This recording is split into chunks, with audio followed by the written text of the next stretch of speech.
Hello, my name is Shiji Kathuria, and I am a reference and instruction librarian at the GSU Alpharetta campus. Your professor has asked me to teach you today about APA and how to cite your resources. First, it's important to know when to cite. Long story short, you should be citing anything that is not your idea.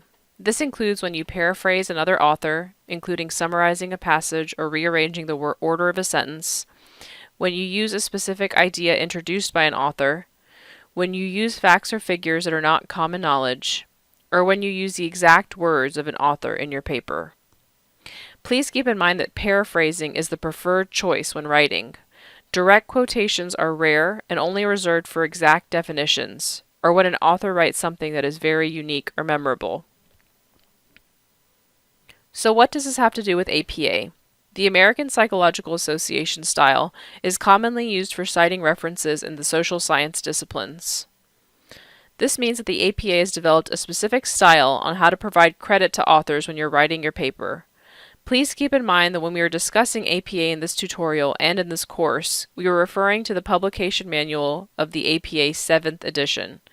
If you are using the APA publication manual, please ensure that you are using the 7th edition. You give credit to authors in this style in two places in your research paper.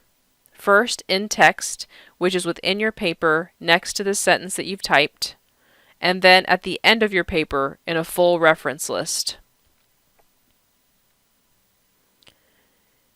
When you are writing your paper and need to provide credit to the author's ideas at the end of the sentence, you use the following format: author and date of publication separated by a comma. If the author is unknown, you would provide the book title in italics or the article title in quotation marks, followed by the publication date. In the rare case that you were quoting from the original source, you'd include the page number after the letter P. How you format your reference list depends on the type of source you are citing. Here is a breakdown of how you'd build your citation in your full reference list that comes at the end of your paper. It is important to know how to capitalize different elements of your reference. For example, you'll notice the title of the article is capitalized differently from the title of the journal. So where do you get this information from? You can get it from the article directly, typically on the first page, or you can get it directly from the library database that you've searched to find the article. I will now demonstrate how you can retrieve this information using the library website.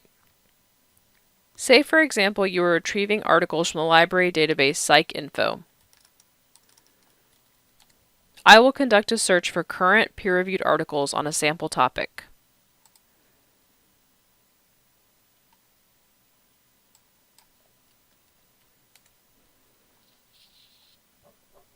When you find an article that you would like to use for your literature review, you can click on the article.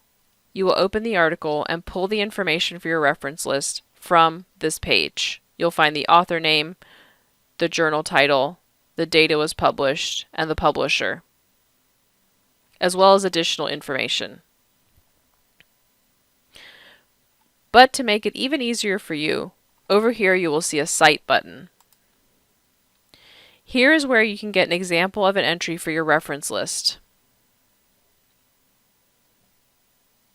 Please check this against an official source before copying and pasting it into your reference list. For example, I am noticing this reference is not including the volume and issue number of the journal article it is citing. You want to go back and visit the EBSCO article page, or open the full text of the article and look at the first page to see if this information is visible. If you don't see it, that's fine, but if it is, be sure to also include that in your reference. APA PsycInfo is an EBSCO database, and the Cite button is a feature in other EBSCO databases too, such as PsycArticles and Academic Search Complete. Next, I will demonstrate how to get the same information using library database JSTOR.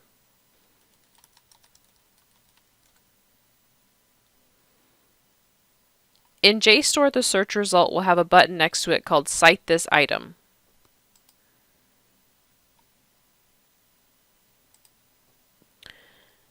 In the APA style entry, You'll notice the capitalization here is not correct according to APA style guidelines. It's important to always check the official source before copying and pasting it from a database. If I were to copy and paste this citation from my reference list, I would definitely edit the capitalization of the author names. This has been an introduction on how to cite using APA style.